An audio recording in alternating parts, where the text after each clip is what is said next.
Kanalıma hoş geldiniz. Bugün sizlere yaprakları sararan ve çiçekleri dökülen orkideleri nasıl kurtarabileceğimizden bahsedeceğim.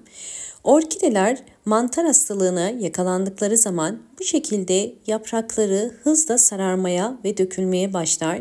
Çiçek dalı da eğer çiçekleri varsa hızlı bir şekilde çiçeklerini döker.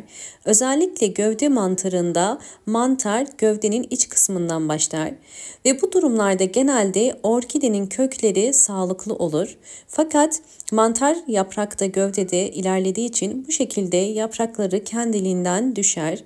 Böyle bir durumda yapmanız gereken ilk olarak kuruyan dalları ve yaprakları kesmek.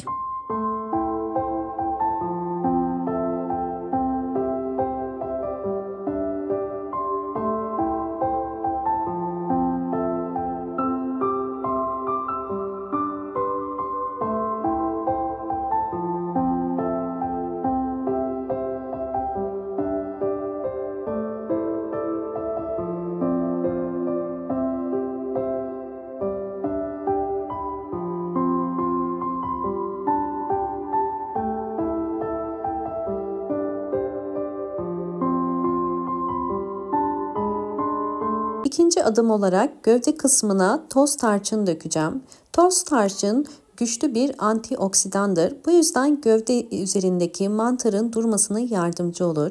Gövdeden mantarın köklere gitmesini böylelikle engellemiş olacağız. Bir hafta boyunca su vermiyoruz ve bunu bir cam kenarında bol ışık alan bir yerde bu şekilde bekleteceğiz ve gövdedeki mantarın tamamen kurumasını sağlamış olacağız.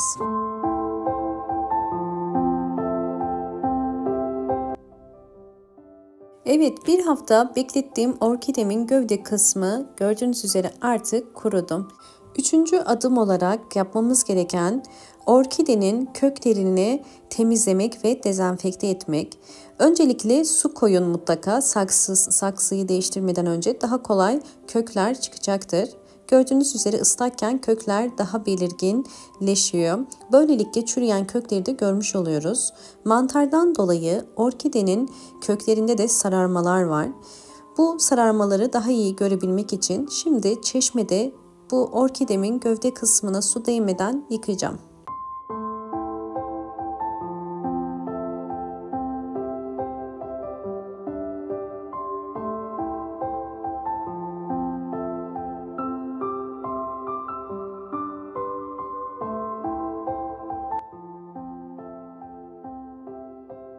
Evet, gövde kısmını ıslatmadan kökleri iyice yıkadım. Şimdi orkidenin çürüyen köklerini temizleyeceğim. Burada dikkat etmeniz gereken her sararan orkide kökünü kesmiyoruz. İçi boşalan, bakın bu şekilde çektiğiniz zaman tel tel olan orkidenin köklerini kesiyoruz.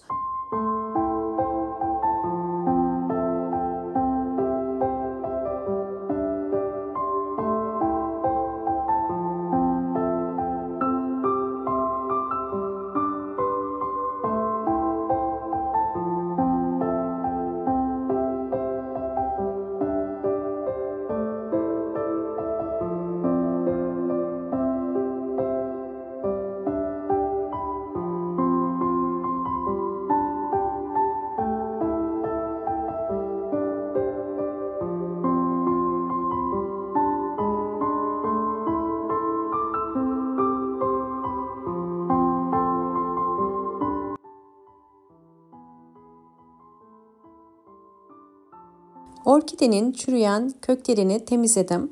Şimdi dördüncü önemli püf nokta orkide köklerini dezenfekte etmek. Bunun için toz tarçın kullanacağım. 1 çay kaşığı kadar toz tarçının üzerine kaynar su koyacağım. 2 litre su koyuyorum. Sizler de orkidelerinizi dezenfekte etmek istiyorsanız en iyi kullanabileceğiniz toz tarçındır. Çünkü toz tarçının hem çürüyen kökleri onarma hem güçlü bir antioksidan özelliği vardır. Bu yüzden sizlere tavsiye ederim. Bunu karıştırıp soğumasını bekleyeceğim.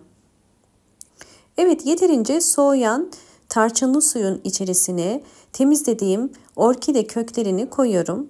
Burada dikkat etmeniz gereken gövde kısmı suyun içerisine girmeyecek. Çünkü mantar hastalığından çıktığı için ıslanmaması gerekiyor. Sadece kökleri bu suyun içerisinde 30 dakika kadar bekleteceğim. Orkide kökleri tarçınlı suda dezenfekte olurken 200 milim tarçınlı suyu bir borcama koyup üzerine su ekliyorum. Bu suyu hem kökleri hem de yaprakları çürüyen ve hasta olan orkidelere vereceğim. Bu tarz orkidelerde de mutlaka yine kullanmanızı tavsiye ederim. Çünkü saksı içerisindeki çürüklerin durmasına yardımcı olur. Tarçınlı su hem orkidenizi böceklerden ve hastalıklardan korur hem de orkidelerinize gübre olarak bol bol yeni çiçek dalı çıkarmasını kolaylaştırır.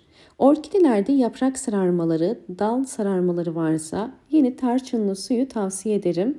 Bol bol yeni yapraklar ve canlı sert yapraklara sahip olmasına yardımcı olur.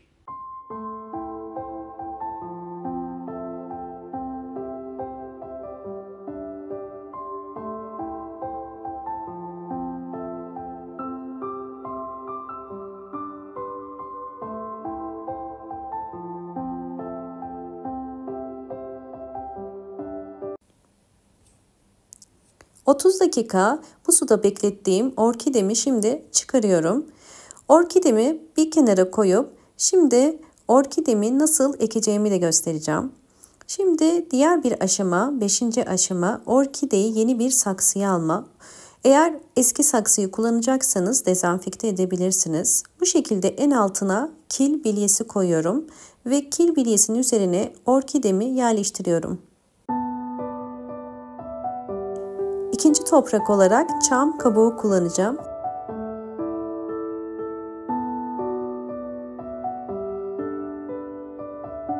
Orta kısmına yosun koyacağım. Çünkü yosunun orkide köklerinde nem dengesini artırarak hızlı bir şekilde köklerin çıkmasını kolaylaştırır.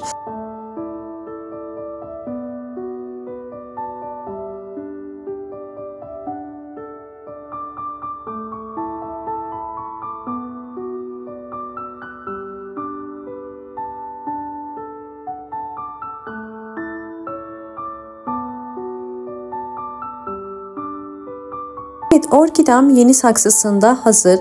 Özellikle yapraksız orkideleri bu yöntem ile kurtarabilirsiniz. Üzerine su ekliyorum. 1 su bardağı kadar üzerine suyu koyup bu suyu yavaş yavaş çekmesini bekleyeceğim. Orkidenin yeni keyiki yani yavru orkide çıkarabilmesi için yoğun bir nem sağlamamız gerekiyor. Orkide saksımı büyük bir saksının içerisine oturttum. Üzerine yoğun nem sağlayabilmesi için plastik ve üzeri delikli bir bardak ile kapatıyorum. Bu şekilde sera yöntemi uygulayacağız ve bol ışık alan bir pencere kenarına yerleştireceğim. Orkidenin aylar içerisindeki tüm gelişimlerini sizlerle paylaşacağım.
Orkidemin aylar içerisindeki gelişimlerini sizlerle paylaştım. Tam 9 ay geçti ve 9 ay sonunda yaprağı olmayan orkide bu şekilde yeni bir küçük orkide ürettim.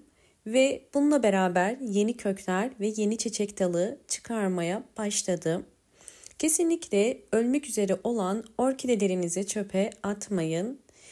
Bu şekilde orkidelerin kurtulması mümkün. Sadece dikkat etmeniz gereken bazı püf noktalar var.